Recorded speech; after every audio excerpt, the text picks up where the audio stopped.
Not yet. All right. Let me, in fact, I'm getting ready to do that. Let me get my actual lecture notes, though, loaded up. All right, so now that we've gone over the exam, I think we can sort of get back to business as usual. So if you hadn't already done so, I set out a number of slide packets and supplements for what's going on today. If you haven't already grabbed some, you can go ahead and do that now. This set of handouts should last us for a while, okay? Okay, let me go back a little bit to sort of illustrate this. Okay, so if you remember last time we looked at this example, which was pretty laborious on a calculus side, but in the end I think was pretty beneficial, just so that everybody understands the formulas and whatnot that we're going to see here in a second. And I told you all that you can find a lot of these formulas in Appendix E in your textbook. One of the handouts I gave you all today was Appendix E, so I'm going to actually open that. So I gave you all this handout, right? This comes directly from Appendix E in your textbook, and this lists a lot of the section properties that we've already computed. So for instance, you notice there's like case 1, case 2, etc. I'm going to go to case 18. All right? So this is case 18. It's listed as a parabolic spandrel. Do those quantities look familiar? That's the same stuff we computed on example 16. We essentially derived case 18 in the back, okay? So is everybody okay with that? With, you know, the area, we got BH over 3, we got the centroid as 3B over 4 and 3H over 10. I mean, this is verbatim what we got on our example, okay? I wanted you to see where stuff like this come from. We're not going to do all of them, but is everybody okay with, you know, using this type of stuff? Yes, sir. Yeah, I mean, you can come up and grab them. There's like 6 of them. All right. Now, I'll admit I'm a little confused about something because there's 6 handouts here, and there was the same number for everybody. There's only one composite beam handout, and there's like multiples of every other. All right, let's just try this. How many people are missing this one? Properties of plane areas. The one that's on the screen.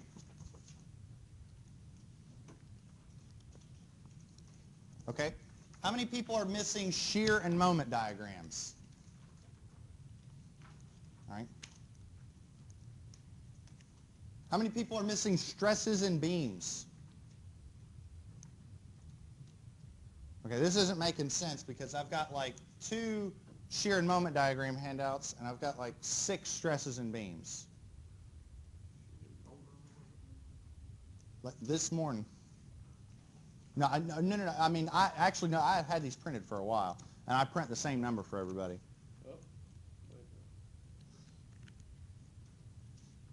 All right, hold on for a second.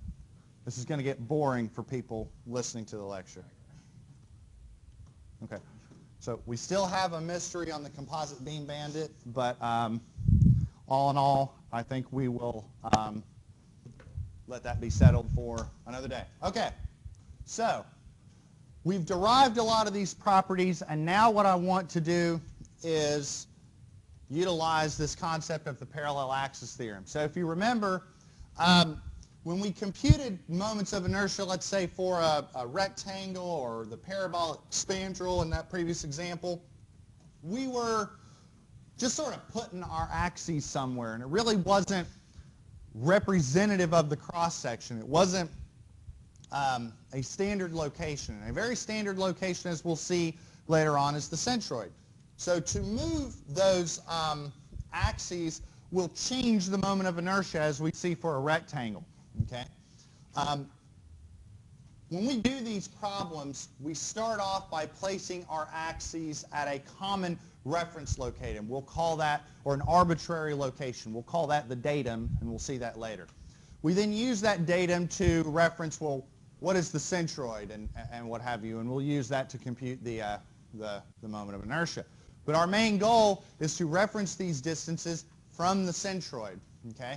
Now we do this through the use of what's called a parallel axis theorem. Now the basis behind that is I have my arbitrary cross section, and I've got these arbitrary x and y axes that I've referenced my calculations from. That's great, but I want my calculations referenced from a particular set of axes, this x prime and y prime.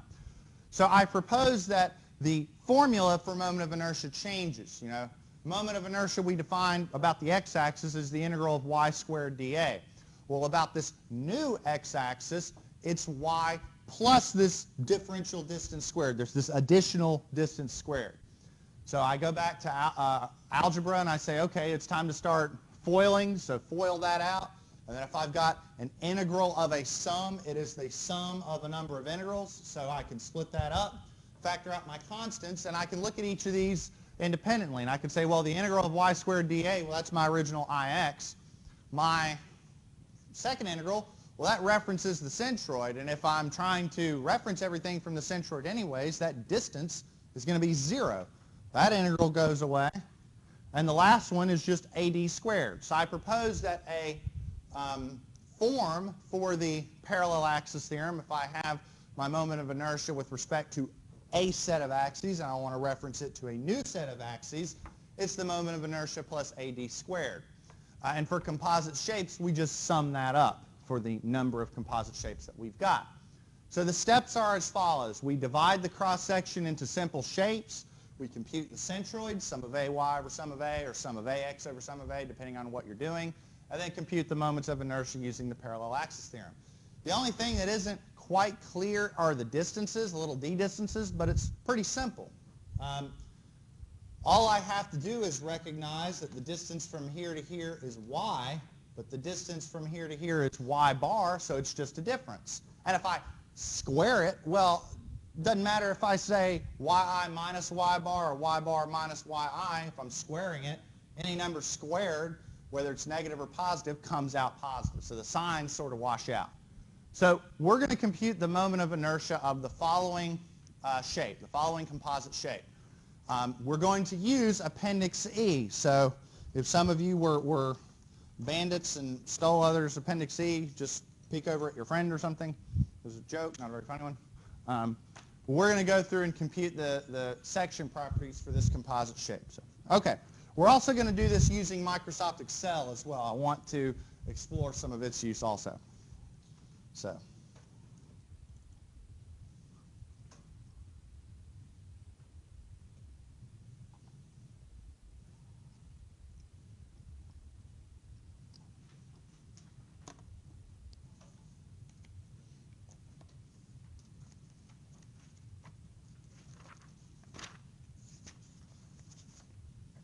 okay.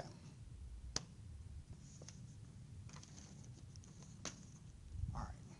My little notebook open up. Okay. We've done a lot of calculations this semester. We're even halfway over. Okay. So example 17. Now, we're computing the moments of inertia around the centroidal x-axis. Okay. We could repeat this problem and do this for the centroidal y-axis. I'm just keeping it straightforward. Okay, you'll see how this would work when it's all said and done if we were going to do the centroidal y-axis. So let's start off with the centroidal x-axis, and let's start off with doing some reference calcs right now. So our shape looks something like this, right? And then I'm going to do this. We have a rectangular section here, and then this goes down like that, and then that goes something about like that. And then we also have a hole that's something about like this, and we have a hole right there. Okay. So that's a negative area. If you think about it like that, that's a negative area. I would subtract the area of that hole. Okay, let's include some dimensions. Let's see what I can come up with. So what we got? This dimension is 8 inches, and my scale's probably going to be off, but that's all right. This dimension is 10 inches. All right. This dimension here is 2 inches. That dimension is 4 inches. And from here to here is 3 inches. That's actually all we need, right? So far, so good? All right. Now, I propose that this cross-section is already split up into a number of simple shapes, okay? And the whole advantage of using this parallel axis theorem and things like that is to utilize simple shapes. All right, so we're going to have 4 of them.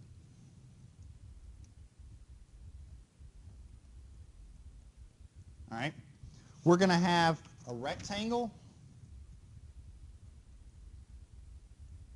We're going to have a triangle. We're going to have a semicircle.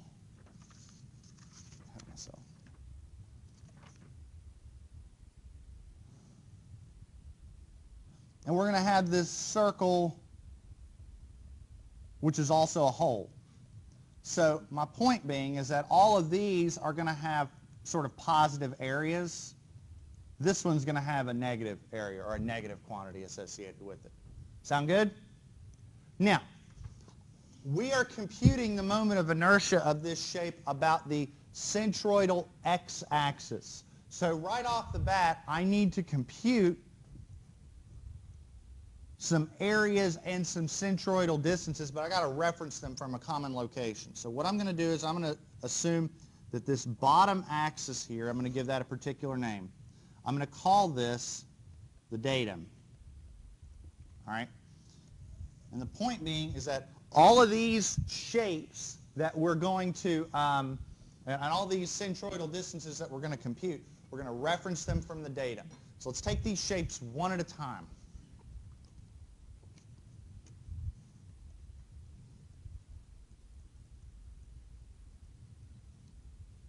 Okay, so this rectangle, what are the dimensions of this rectangle? What's B and H?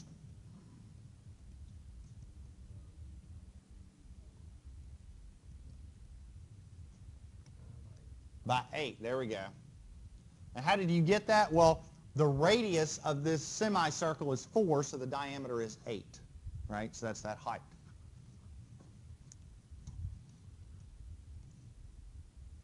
So, help me out with a couple things. What is the area of this rectangle? And how did you get that?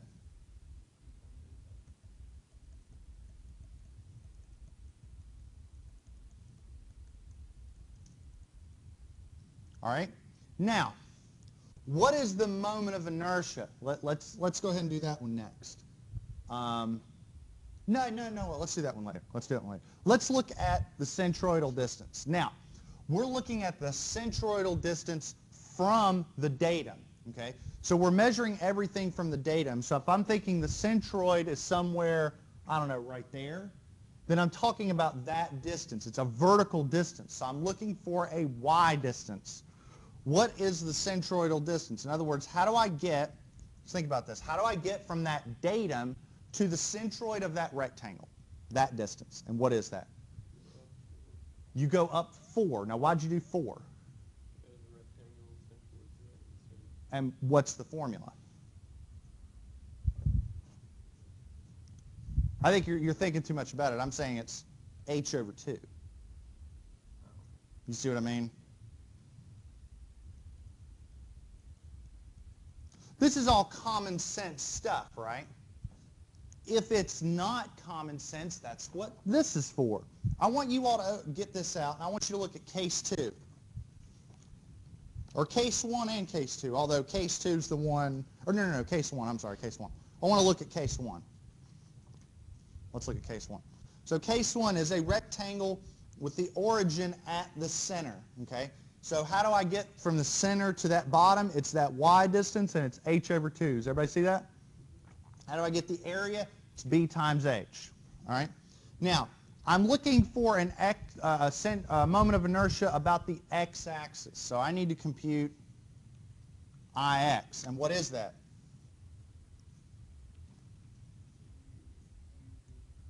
There we go. And we're referencing that from the centroid of that individual shape. So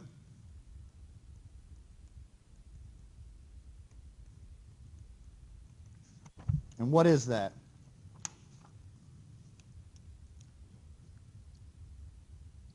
Making y'all do a little bit of math this morning.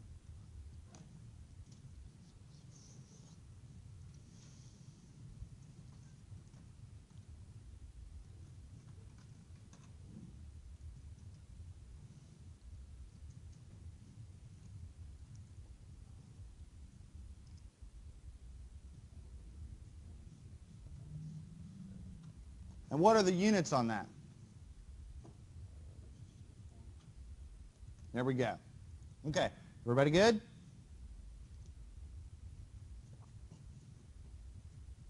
Any questions?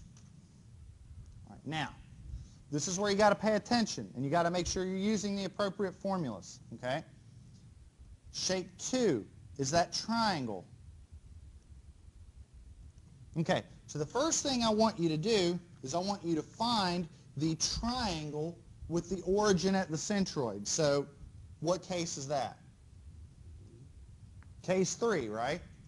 Now it's an oblong triangle, but it ultimately doesn't matter. If you wanted, you could say, now I'm going to go to case 6, where case 6 is a right triangle, but in the end you're going to see how the formulas don't necessarily matter, at least for our case. So if you want, you can do case 3 or case 6, doesn't really matter. For the sticklers, I'll say, what the heck, let's do case 6. So maybe what I ought to do is say, for this rectangle, this was case 1, and for this triangle, we're going to have case 6. Now, based on these dimensions, what is B and what is H for this triangle?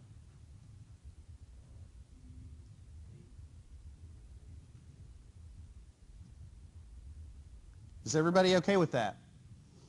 Okay, and this is case 6. So help me out. Let's put our blinders on and just read the formulas. What is the area of a right triangle according to case 6? Right? 1/2 base times height. Makes sense, right?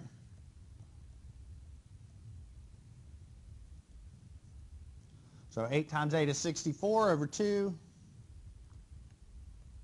32 square inches. Everybody good? Excuse me. What's y? H over 3.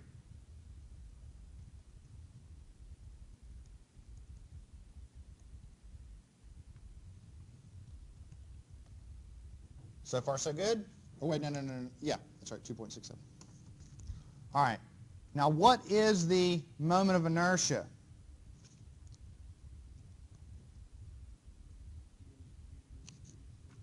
BH cubed over 36. Does everybody see that? So, bless you.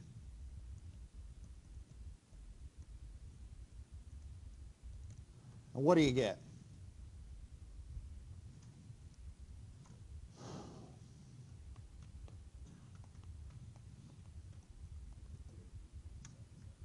There we go. So we'll just say 113.78.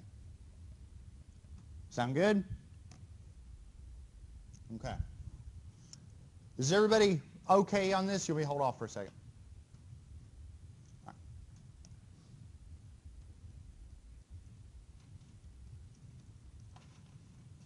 Case 3 is that semicircle. All right. So help me out. Let's see. What case am I going to go off of? Case 10. And this case is based off of an R value of what? What's the R? It's 4 inches, right? And this is case 10. So, let's put our blinders on. What is A?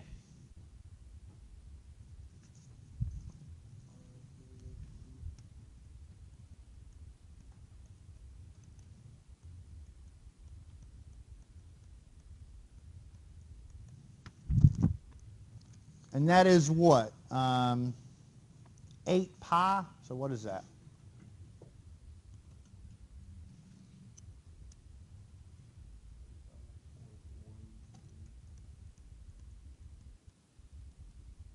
And we are going to do this in Excel as well because I want you all to see where this stuff is coming from. All right? So what is y? Now I want you to think about that for a second. Let me go back to the shape. How far is it from the datum to the centroid of that semicircle? What's that? The radius. It's 4 inches. All right? Just because it's not listed there in that shape, just because it's pretty straightforward. The only thing that gets complicated is the distance from here to here. We were looking at x distances. All right? That's that, what is it? I think it's like 4r over 3 pi, something like that. Yeah. Makes sense? So y equals r, which is 4 inches. So far, so good? Okay. Now, what is our moment of inertia going to be about the x-axis? Now, be careful. Pi r to the 4th over 8. Exactly right.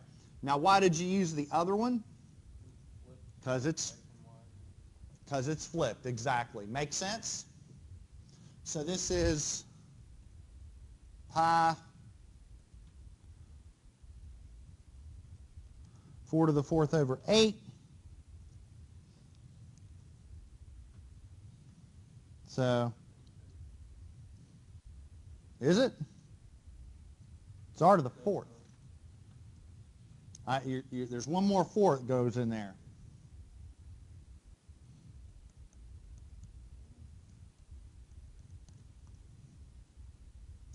It'll be 100.53. Everybody get that? All right. So far, so good? Now, let's do shape 4, which this is that hole. Okay? So, first off, what case are we going off of? 9. Although a lot of this I think is pretty straightforward. So first off, what's the radius of this hole? Let's see. I didn't put a diameter on here, did I? What was the diameter? What did it say on the original example? Say it again. 3-inch diameter hole, so 3-inch diameter. If you ever see that symbol, that's what that means, 3-inch diameter. So the radius is 1.5, and we're going off of case 9.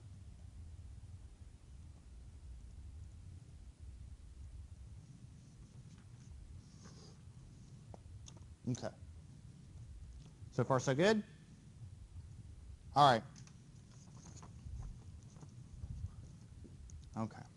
Now, what else do we have? We've got, okay, so we need to calculate the area, which is pi r squared, which is pi times 1.5 squared, which is what?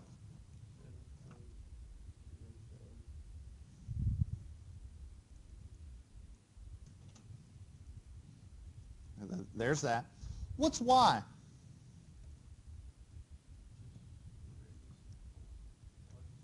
Let's just look at this. How far is it from the datum to that hole?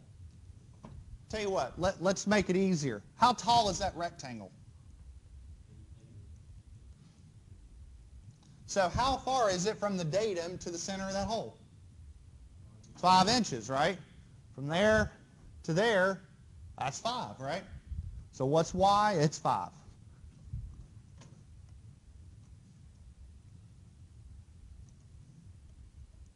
Make sense? Now, what's our moment of inertia? Nice thing about a circle is it has the same moment of inertia in any direction.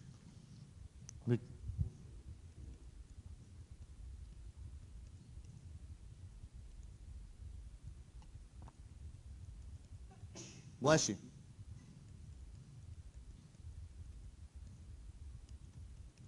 All right, and what is that?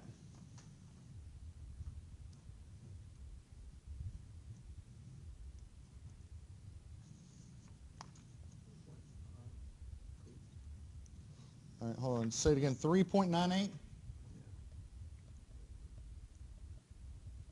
All right. So far, so good? Okay. Now, I'm going to show you some of these calculations in Excel. You're going to see how it's not really going to matter if you did it by Excel or did it by hand for a problem like this, but a lot of the math is repeated for you very nicely in Excel. So does everybody have everything over here? Okay, so let me open up an Excel sheet and let's do some of these calcs together. All right. So here's an Excel sheet, and I'm going to write out some of this stuff straightforwardly. Okay. So the first thing I'm going to do is I'm going to list a column of shapes. All right. So we have shape 1, which is a rectangle. Oh. I have shape 2, which is a triangle. Oh. Need to put a little dot there. Shape 3 is a semicircle, and shape 4, which is a circular hole. So far, so good. And I'm going to just see right there where the columns, that you have that adjustment. You can just double-click that, and it'll automatically snap to fit everything. So far, so good. Okay. Now, down here on the bottom, I'm going to put another row, and I'm going to call this the sum row. Actually, let me do it in all caps. All right, you'll see why that's there. All right, so I'm going to set up a little table, okay, and I'm going to have 6 more columns.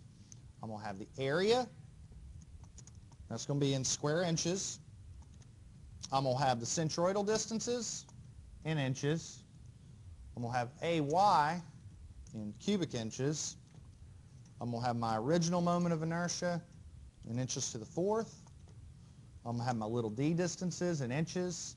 Then I'm going to have I in inches to the 4th. So far, so good?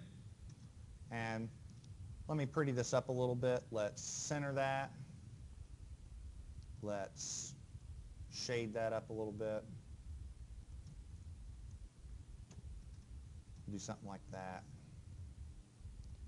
Let's shade that up a little bit.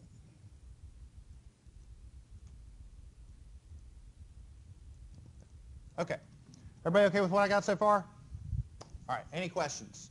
This isn't too complicated. You can do this by hand if you want. Really wouldn't be that big of a deal. Okay.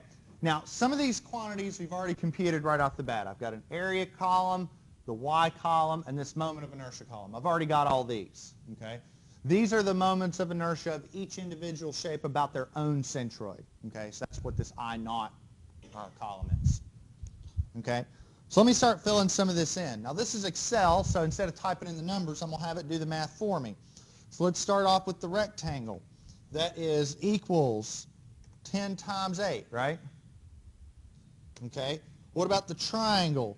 Equals 1/2 of base times height, so 8 times 8 divided by 2, right? Okay. Now, the semicircle. You all know how to enter pi in Excel? Well, you do pi, but you say equals pi, then you have to open and close it. All right, y'all remember that? All right, so yeah, because it's defined as a function. So pi times, what, 4 squared over 2. We got something about like that, right?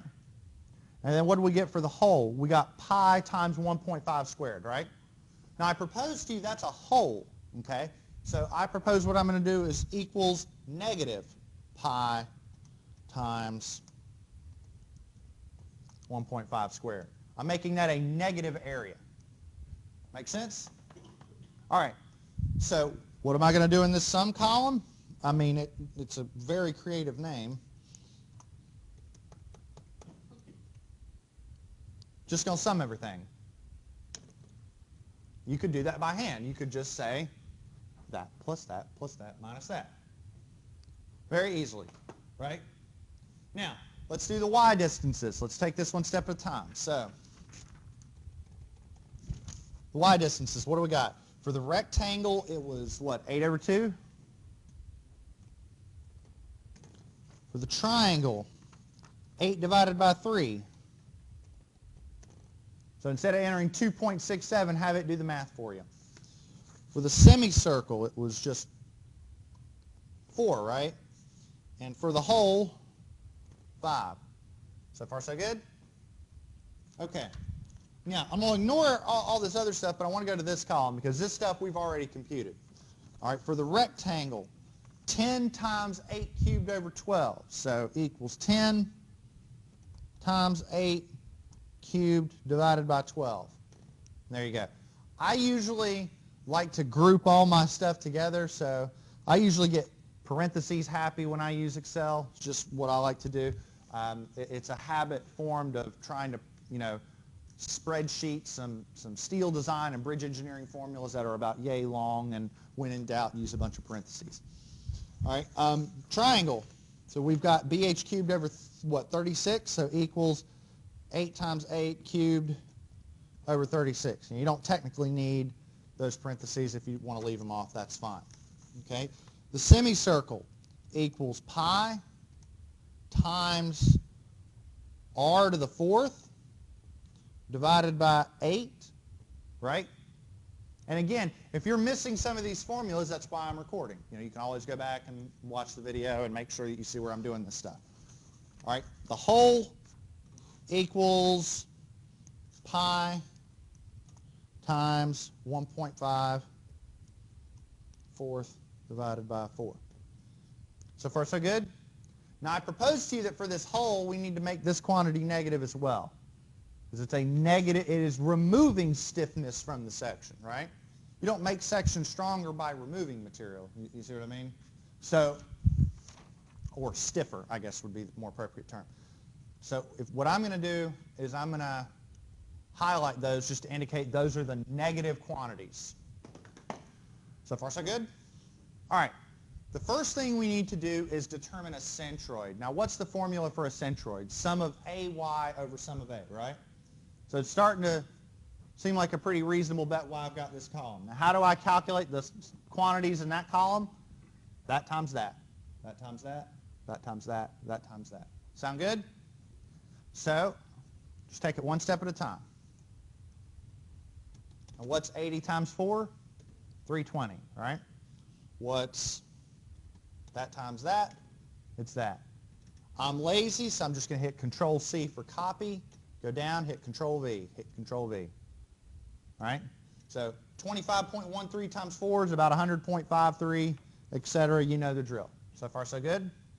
Now, it's the sum of AY over sum of A, so I need to sum up everything in this column. But since I'm lazy, why don't I just Control-C, Control-V? I've already typed that formula in, right? And again, you can do all this by hand if you want. Okay. Now, down here off to the side, I'm going to say, okay, what's the centroid? And I'm going to say it equals that divided by that.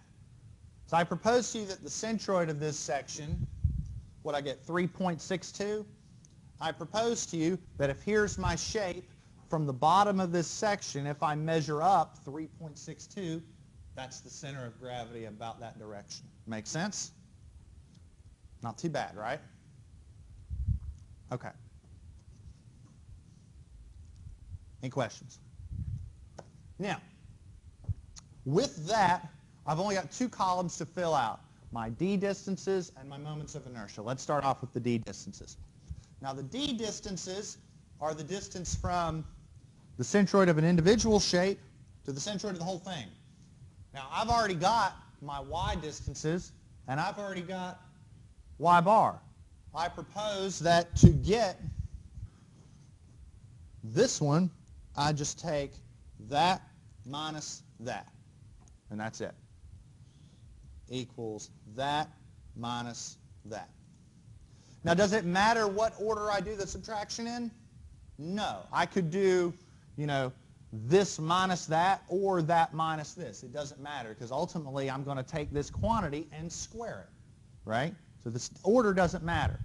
Now, if you're lazy like me, you don't want to type this formula in 860 times.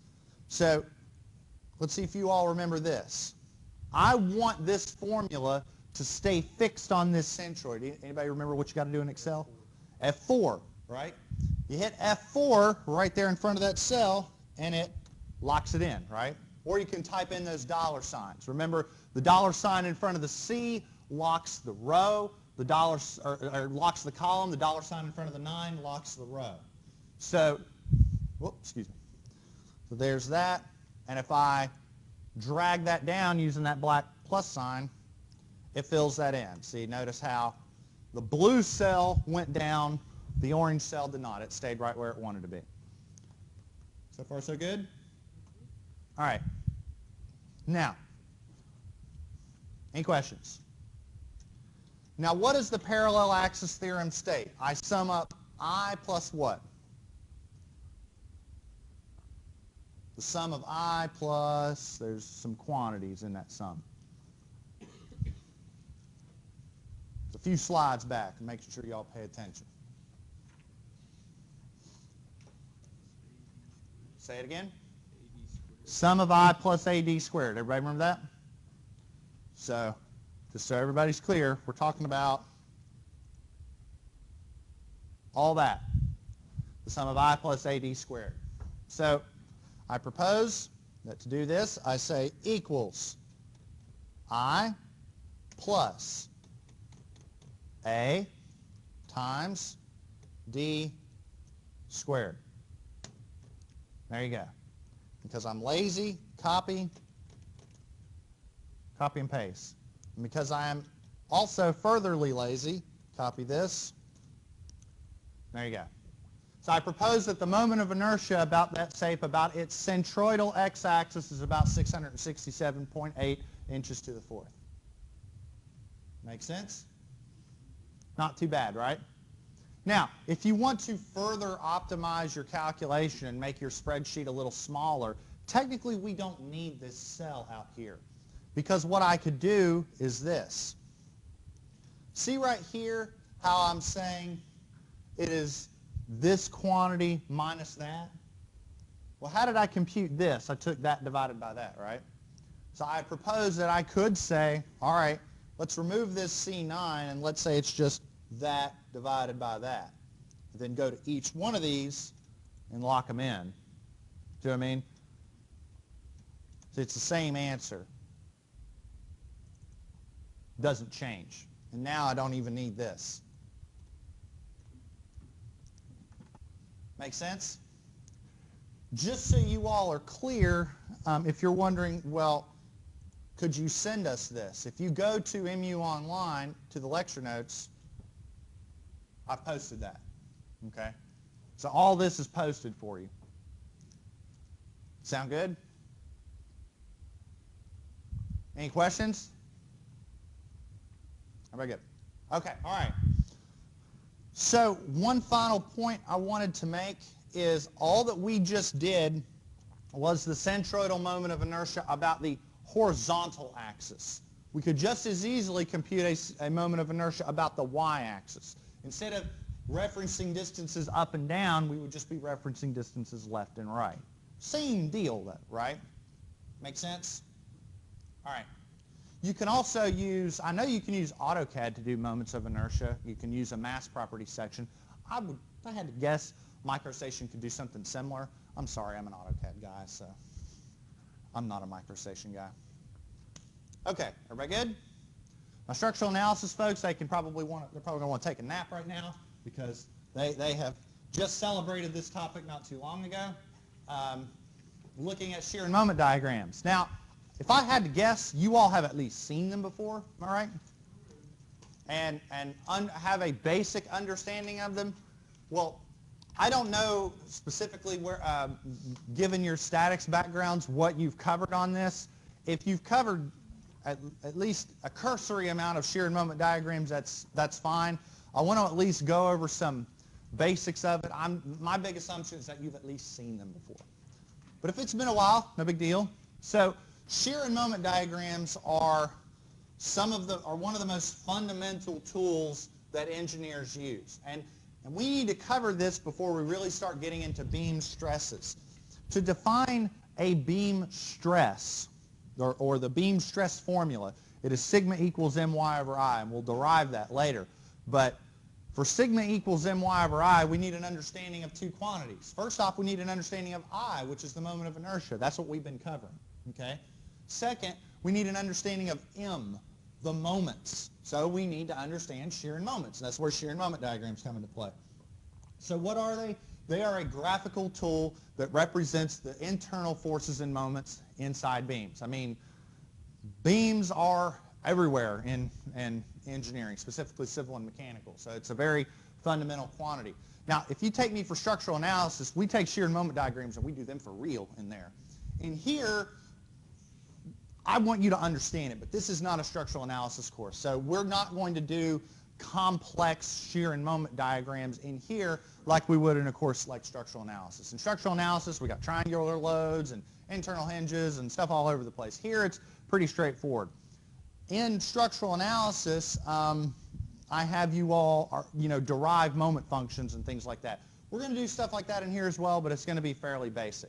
Mostly what I'm interested in is your ability to, or at least right now, is your ability to graphically draw a shear and moment diagram.